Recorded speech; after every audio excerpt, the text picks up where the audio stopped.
Hello, I'm Sharon. And I'm Wendy. Welcome Welcome to to Brown Brown Space. Space. This is a safe space where we talk about the hard topic of racism. And build empathy through the healing power of conversation. Thank you for joining us.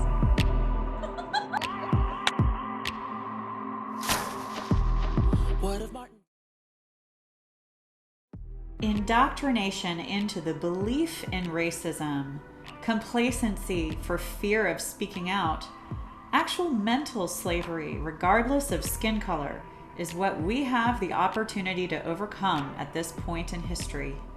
Active empathy in conversation, the efforts of self education, and stepping out of our comfort zones are the only ways out of this prison of the ism.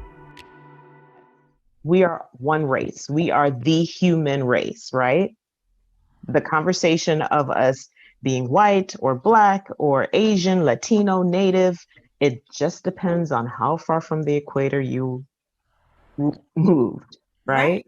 right, And exactly. so it doesn't affect your mental ability, your physical capacity, your ability to make impact in this world. It's just color.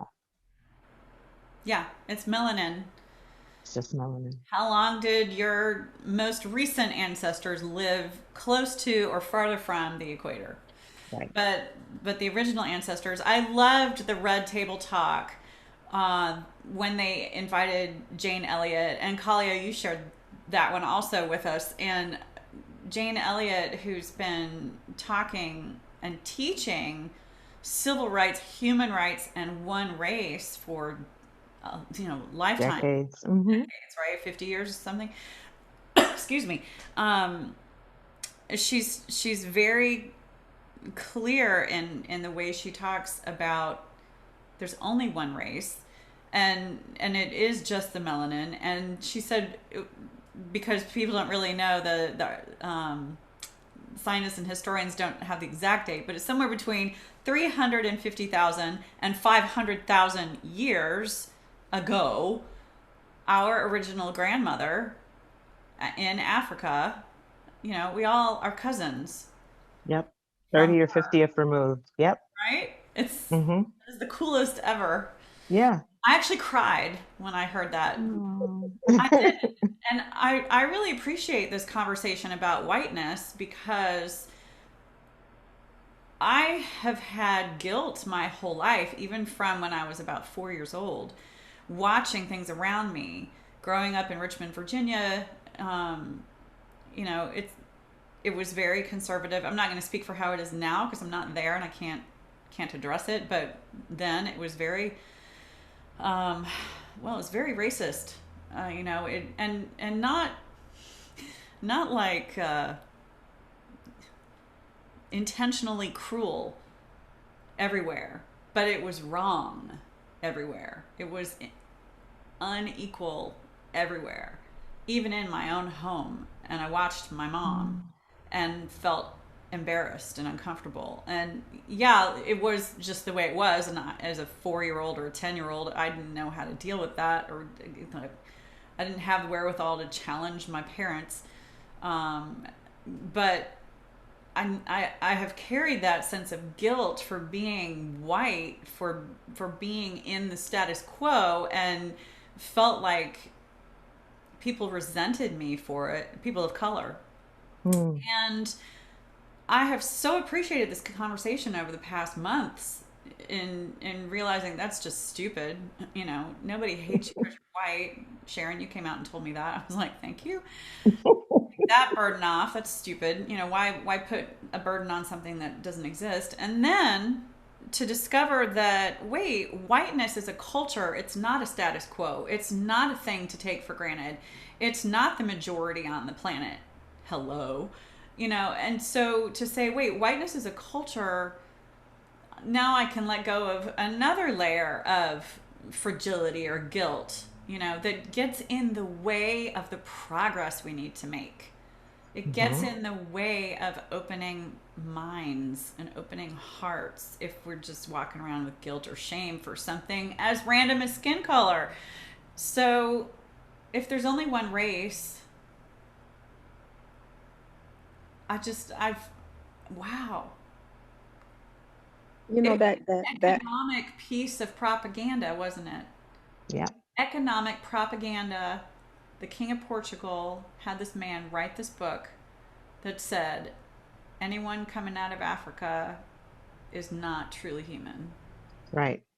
And you can see even then there was a system that, it was hired person, hired gun, and then it was validated by the king. And then on top of that, the church reinforced it because there were papal Yeah. documents that were put out to reinforce this thinking. So you have an like a civilian, and then you have the king, then you have the church underwriting this thing. Mm. How is it never going to not win? Right? Right? And yeah. Wendy, I really do want to bring up one thing that you said. You said as you were growing up, you saw how wrong this thing was. I imagine that there's so many white people in this country that, or just in the world, period, because this is a global issue, that have grown up and seen this thing as blatantly wrong. Hmm. But can you talk about how that becomes something that you now have to accept as okay when you know it's just so wrong, in order to maintain the status quo of your whiteness? Oh, I think there are many factors at play. Uh, and I can really only speak to my own experience. You Hmm. know, it's easy to look out at other people and make generalities, and I do that all the time, and I shouldn't.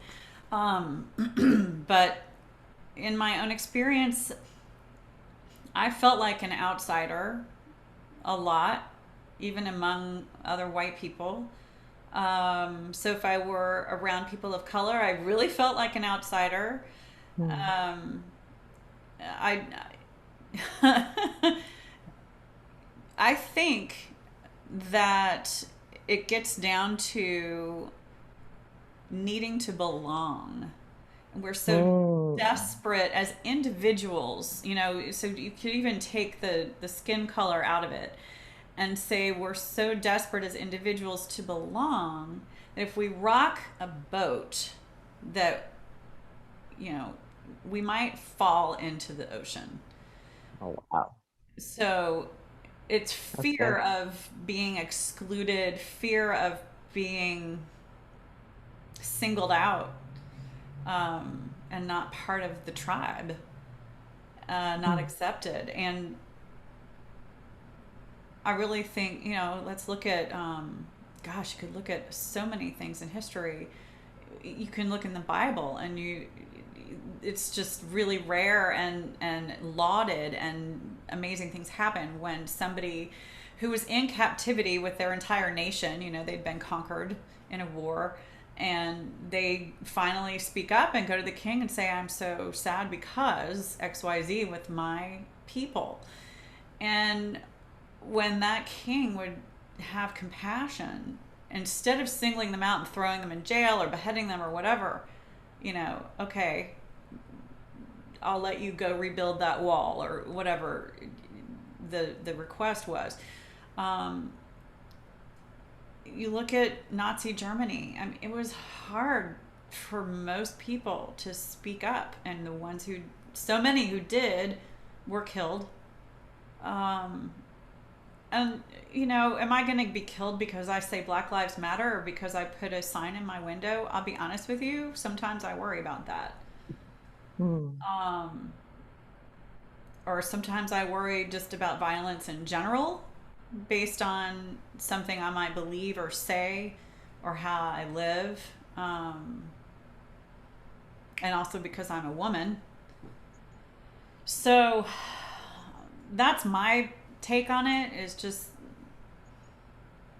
everyone is so desirous of belonging and being accepted, and the little bit that we have, I might have more than someone else, but compared to other people, I don't have all the power, so I'm scared to give up what little I have. And I want to quote John Beeman.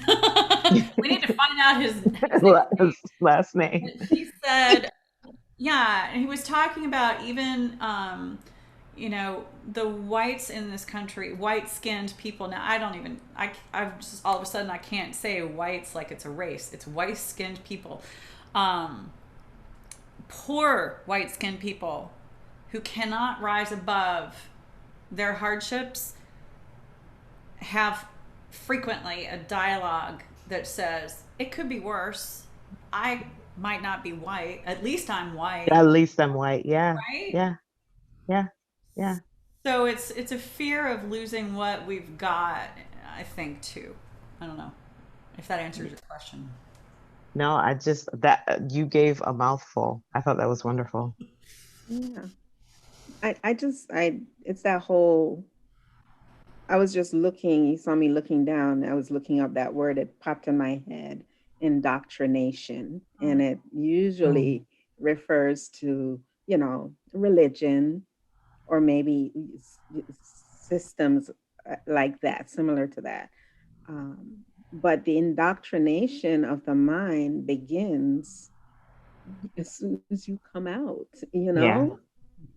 and it's that teaching and belief in, and sometimes it is very on a very conscious level, and sometimes it's subliminal and subconscious, but you're constantly being indoctrinated into this way of life Mhm.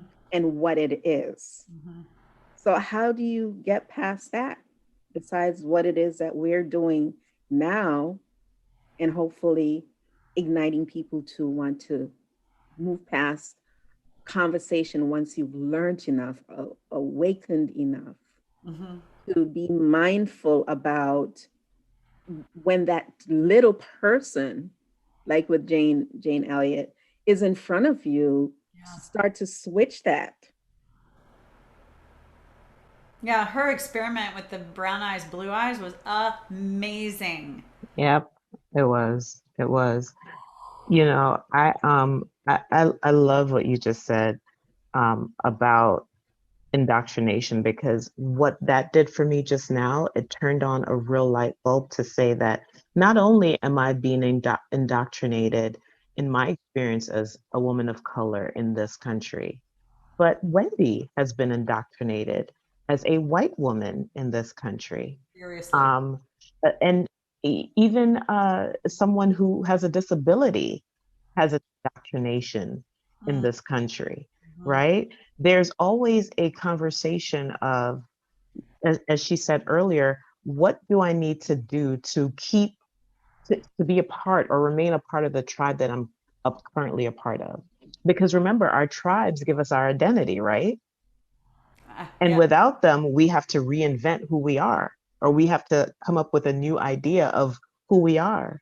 Mm-hmm. So that indoctrination is so powerful. And I think it gives me more empathy for others, because I realize that this is a process that they've had to undergo, as well as the one that I've had to undergo as well. And there was something else that Wendy had said earlier when she said, if I have a Black Lives Matter sign in my window, she said, I don't want to um, have to worry about my stance with that, but sometimes I do worry Mm-hmm. about my personal safety, about her personal safety, and that tells me how pervasive racism is. Mm-hmm. Yeah. That even in that system, that operating system in the back of our minds, we have to think, will this cost me my life You to say that this is wrong? Yeah. I know, think That's a very powerful thing. it's a very powerful thing, and the word indoctrination, I don't think, is too powerful, too strong.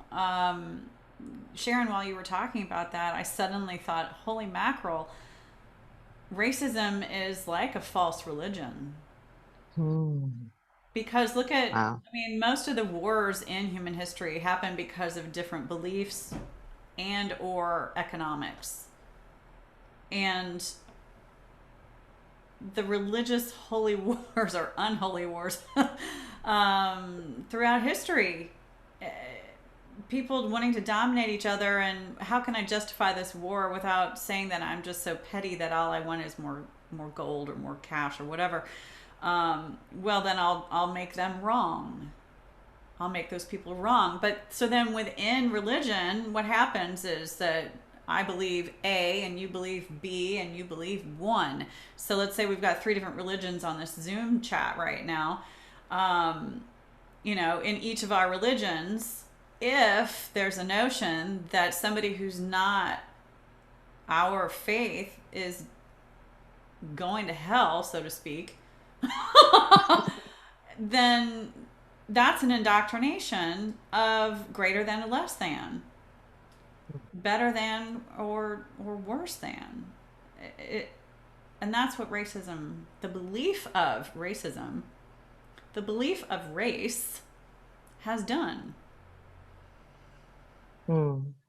Yeah, it's just such a powerful ism, just the construct of it. And I think it's important, like we discussed earlier, to look at it from what it really was, which a construct of falsehoods. Join us for our final segment in this conversation, where we talk about deconstructing some of these falsehoods. You've been watching Brown Space with Sharon and Wendy.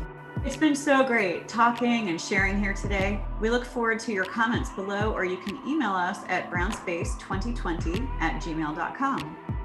Remember, you are the light that gives light to the world.